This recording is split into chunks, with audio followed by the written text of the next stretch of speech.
السلام علیکم ورحمۃ اللہ وبرکاتہ۔ محترم ناظرین، آپ کا استقبال ہے ہمارے channel Islamic scholars and leaders پر۔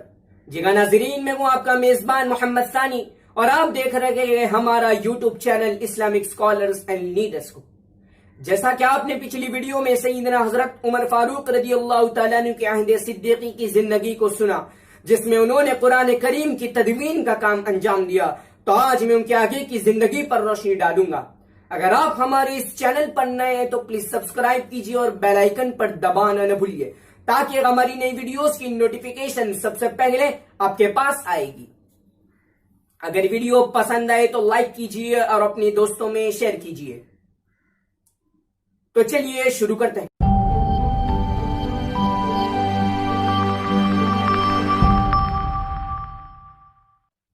بسم اللہ الرحمن الرحیم۔ محترم ناظرین، جیسا کہ آپ نے پچھلی ویڈیو میں سیدنا حضرت عمر فاروق رضی اللہ تعالیٰ عنہ کے عہد صدیقی کی زندگی کو سنا، تو آج میں ان کے آگے کی زندگی پر روشنی ڈال رہا ہوں۔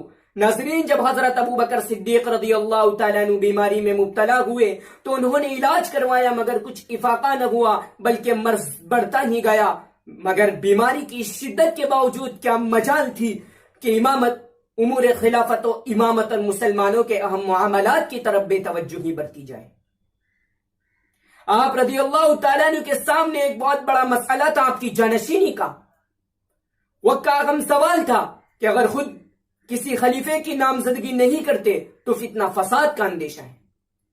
نامزدگی کرے تو کس کی کرے؟ ایک سے ایک بڑھ کر معدن اسلام کے لعل و گوہر تھے۔ اگرچہ حضرت ابو بکر صدیق رضی اللہ تعالیٰ عنہ کا ذاتی رجحان حضرت عمر رضی اللہ تعالیٰ عنہ کی طرف تھا، مگر صحابہ کرام کی رائے اور ان کے مشورے کیے بغیر اس کا اعلان نہیں کر سکتے تھے۔ چنانچہ سب سے پہلے حضرت عبد الرحمن بن عوف رضی اللہ تعالیٰ عنہ سے گفتگو ہوئی۔ حضرت ابو بکر صدیق رضی اللہ تعالیٰ عنہ نے فرمایا، عمر رضی اللہ تعالیٰ عنہ کی نسبت تمہاری کیا رائے ہے؟ حضرت عبد الرحمن بن عوف رضی اللہ تعالیٰ عنہ نے فرمایا، آپ مجھ سے ایسی بات پوچھتے ہیں جس کو آپ مجھ سے زیادہ جانتے ہیں۔ حضرت ابو بکر رضی اللہ تعالیٰ عنہ نے کہا، آخر تمہاری رائے بھی معلوم ہو جائے۔ حضرت عبد الرحمن رضی اللہ تعالیٰ عنہ نے کہا، اس میں کیا شبہ، وہ ایک بہترین آدمی ہے مگر مزاج میں سختی اور تشدد ہے۔ حضرت ابو بکر رضی اللہ تعالیٰ عنہ نے کہا، اس کی وجہ یہ ہے کہ وہ مجھ کو نرم دیکھتے ہیں، جب ان کو خلافت مل جائے گی تو وہ خود سختی چھوڑ دیں گے۔ اس کے بعد بہت سے صحابہ کرام سے گفتگو ہوئی، سب نے آپ کی رائے کو پسند کیا اور حضرت عمر فاروق رضی اللہ تعالیٰ عنہ کے حق میں بہت سے صحابہ کرام نے رائے پیش کی، مگر باہر لوگوں میں اس کا چرچا ہونے لگا کہ حضرت عمر بن خطاب رضی اللہ تعالیٰ عنہ خلیفہ ہونے والے گئے۔ چنانچہ ام المؤمنین سیدہ عائشہ صدیقہ رضی اللہ تعالیٰ عنہ بیان کرتی ہیں، جب میرے والد محترم کی بیماری شدت اختیار کر گئی تو آپ کے پاس فلاں آدمی آئے اور کہنے لگے، اے خلیفہ رسول، کیا آپ نے عمر بن خطاب رضی اللہ تعالیٰ عنہ کو ہم پر خلیفہ مقرر کیا ہے؟ کہ جب آپ اپنے رب کے یہاں جائیں گے تو اس بات کا کیا جواب دیں گے؟ سیدہ عائشہ رضی اللہ تعالیٰ عنہ کہتی ہیں، پھر ہم نے آپ رضی اللہ تعالیٰ عنہ کو بٹھایا اور آپ نے فرمایا، اب اللہ ترہبونی اقول استخلفت علیہم خیرہم، کیا تم اس بات کی وجہ سے مجھے اللہ سے ڈرا رہے ہو؟ تو سنو، میں کہوں گا، اے اللہ، ان میں سے ان پر ایک بہترین شخص کو خلیفہ بنایا ہے۔ ناظرین، حضرت عمر رضی اللہ تعالیٰ عنہ کی خلافت پر بہت سی حدیثیں وارد ہوئے ہیں جو آپ کی خلافت کی طرف واضح اشارہ کرتی ہیں۔ چنانچہ سیدنا حذیفہ بن یمان رضی اللہ تعالیٰ عنہ بیان کرتے ہیں کہ ایک مرتبہ نبی کریم صلی اللہ علیہ وسلم کے پاس بیٹھے ہوئے تھے تو آپ صلی اللہ علیہ وسلم نے فرمایا، انی لا ادری ما بقائی فیکم فاقتدوا بالذین من بعدی، واشار الی ابی بکر وعمر، مجھے معلوم نہیں کہ میں کب تک تمہارے درمیان رہتا ہوں، پس میرے بعد ان دونوں کی اقتدا کرنا۔ صلی اللہ علیہ وسلم نے حضرت ابو بکر و عمر رضی اللہ عنہما کی طرف اشارہ فرمایا۔ ناظرین، اس حدیث سے حضرت عمر فاروق رضی اللہ تعالیٰ عنہ کی خلافت برحق ثابت ہوتی ہے۔ بلا شبہ سیدنا حضرت عمر فاروق رضی اللہ تعالیٰ عنہ اور حضرت ابو بکر صدیق رضی اللہ تعالیٰ عنہ اس بات کے اہل تھے کہ ان کی اقتدا کی جائے۔ آپ صلی اللہ علیہ وسلم نے حضرت عمر بن خطاب رضی اللہ تعالیٰ عنہ کی شان و شوکت کو بیان کرتے ہوئے فرمایا، اشد امتی فی امر اللہ عمر، میری امت میں اللہ کے دین کے حوالے سے سب سے زیادہ سخت عمر ہے۔ اسے رسول اللہ صلی اللہ علیہ وسلم کی روح سے حضرت عمر بن خطاب رضی اللہ تعالیٰ عنہ کے مزاج میں دین کے حوالے سے بہت سختی تھی۔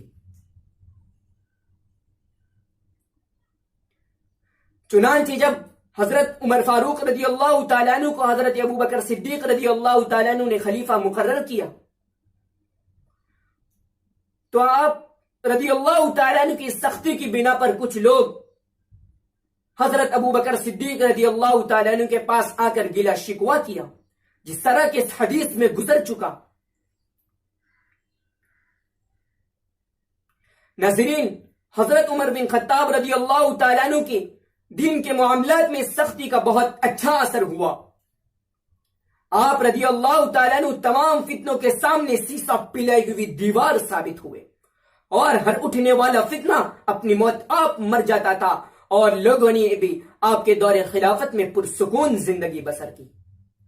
محترم ناظرین، سسٹم آف کونسل کی جو بنیاد رسول اکرم صلی اللہ علیہ وسلم نے اپنے حیات مبارکہ میں رکھی تھی، تو حضرت عمر رضی اللہ تعالیٰ عنہ نے اس سسٹم پر سختی سے عمل کیا اور اسے ایک منظم انداز دیا۔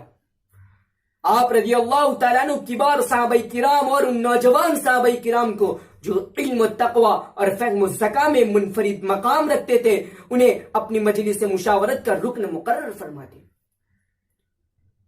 سیدنا عمر رضی اللہ تعالیٰ عنہ مشورہ کرنے کے عادی تھے، وہ ہر معاملہ میں لوگوں سے مشورہ کرتے، بسا اوقات تو خواتین سے بھی مشورہ کر لیا کرتے تھے۔ اگر ان کے مشورے میں بھلائی دیکھتے تو اسے اختیار فرماتے۔ اگر کوئی عمومی حادثہ پیش آتا تو آپ رضی اللہ تعالیٰ عنہ تمام صحابہ کرام کو جمع فرماتے اور جس قدر ممکن ہوتا مجلس مشاورت میں توسیع فرماتے۔ ناظرین، حضرت عمر بن خطاب رضی اللہ تعالیٰ عنہ عدالت کے شعبے میں اپنی مثال آپ تھے۔ آپ رضی اللہ تعالیٰ عنہ نے حق و انصاف لوگوں کو ان کی دہلیز پر پہنچایا۔ آپ رضی اللہ تعالیٰ عنہ نے خود چوکی داری کی۔ بن خطاب رضی اللہ تعالیٰ عنہ سچے حق پرست تھے، وہ حق پر مضبوطی سے کاربند تھے، وہ اپنی ذات ہی سے نہیں بلکہ اپنے اہل خانے سے بھی راہ حق کی سختی سے پیروی کروایا کرتے تھے۔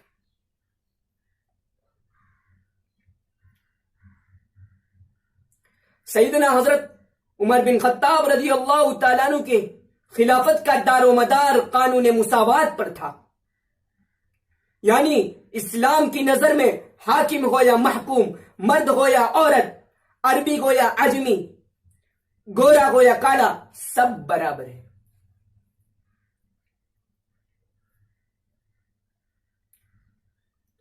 حضرت عمر بن خطاب رضی اللہ تعالیٰ عنہ کے دور خلافت میں ایک دفعہ مدینہ اور اس کے مضافات میں قحط پڑ گیا،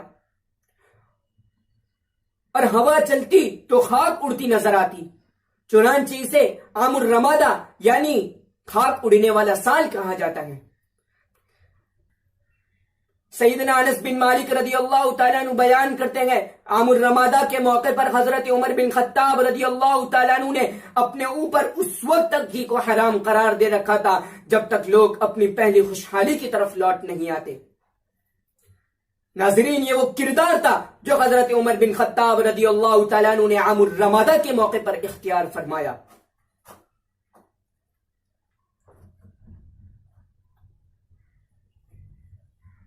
حضرت عمر بن خطاب رضی اللہ تعالیٰ عنہ کے غلام اسلم رحمت اللہ علیہ بیان کرتے ہیں کہ خلافت کے دوران ایک دفعہ لوگ کرائسس کی وجہ سے بہت برے حالات سے دوچار تھے، اس سے پہلے حضرت عمر رضی اللہ تعالیٰ عنہ گھی استعمال کیا کرتے تھے، تو جب مہنگائی کے باعث گھی کم پڑ گیا تو آپ رضی اللہ تعالیٰ عنہ نے فرمایا لا آکلہ حتی یأکلہ الناس فکان یأکل الزیت فقال یا اسلم اکسر عنی حرہ بالنار، میں اس وقت تک گھی نہیں کھاؤں گا جب تک لوگ اس کو کھانا شروع نہ کر دے۔ بس آپ اس دوران تیل کھاتے رہے، تیل کھانے کی وجہ سے معدے میں گرمی نے شدت اختیار کر لی، تو آپ فرمانے لگے اے اسلم اسے آگ پر اچھی طرح پکا کر اس کی حرارت کم کر لیا کرو۔ ناظرین، حضرت عمر بن خطاب رضی اللہ تعالیٰ عنہ نے اس قانون مساوات کو نہ صرف دارالحکومت مدینہ منورہ میں نافذ کر رکھا تھا بلکہ پوری مملکت اسلامیہ میں گورنروں کو یہ احکامات دے رکھے تھے، یہاں تک کہ کھانے پینے کے سلسلے میں بھی یہ قانون سرکاری طور پر نافذ تھا کہ سب کے ساتھ برابری برتی جائے، کسی کو کسی پر فوقیت نہ دی جائے۔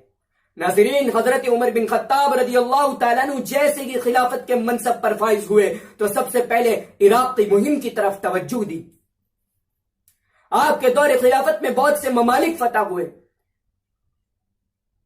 آپ کی خلافت کے مقبوضہ ممالک کا کل رقبہ 22,51,030 مربع میل ہے۔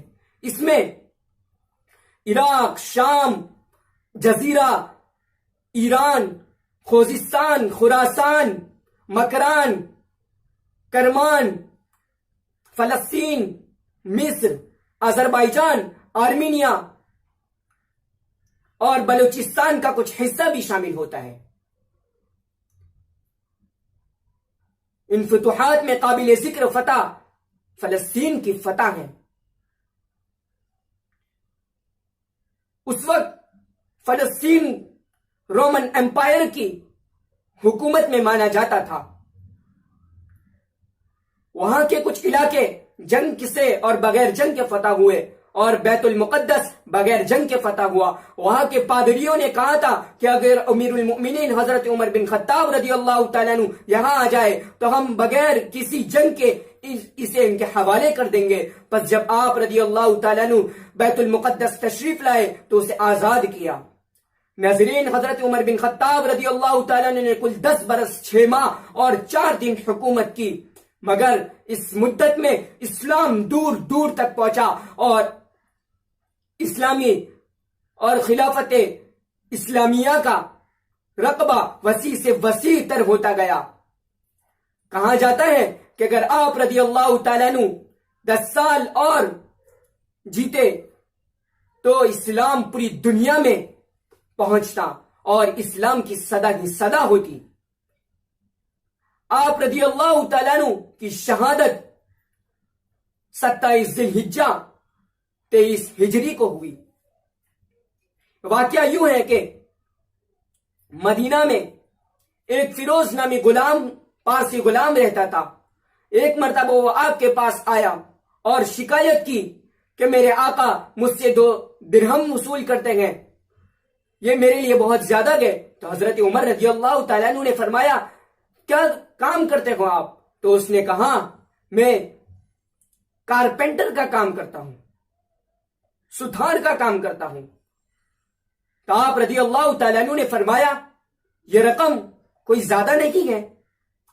تو اس فیصلے سے وہ ناراض ہوا اور جب آپ دوسرے دن صبح فجر کی نماز پڑھانے کے لیے مسجد نبوی میں تشریف لا رہے تھے تو اس نے آپ پر خنجر سے حملہ کیا، اتنے خنجر مارے کہ آپ زخمی ہو گئے۔ کچھ صحابہ کرام آپ کو بچانے کے لیے آئے تو اس نے صحابہ کرام پر بھی خنجر سے حملے کیے۔ بالآخر وہ جب پکڑا جاتا ہے تو خود اپنے آپ کو اسی خنجر سے مار دیتا ہے۔ چنانچہ آپ کو 3 دن کے بعد ایک محرم کو کی تدفین کی جاتی ہے اور آپ کی نماز جنازہ حضرت صہیب رومی رضی اللہ تعالیٰ عنہ پڑھاتے ہیں۔ ناظرین، یہ تھی حضرت عمر فاروق رضی اللہ تعالیٰ عنہ کی خلافت فاروقی کی زندگی۔ اگر آپ ہماری اس چینل پر نئے تو پلیز سبسکرائب کیجئے اور بیل آئیکن پر دبانا نہ بھولیے تاکہ ہماری نئی ویڈیوز کی نوٹیفیکیشن سب سے پہلے آپ کے پاس آئے گی۔ اگر ویڈیو پسند آئے تو لائک کیجئے اور اپنے دوستوں میں شیئر کیجئے۔ میں ہوں آپ کا میزبان محمد ثانی۔ السلام علیکم ورحمۃ اللہ وبرکاتہ۔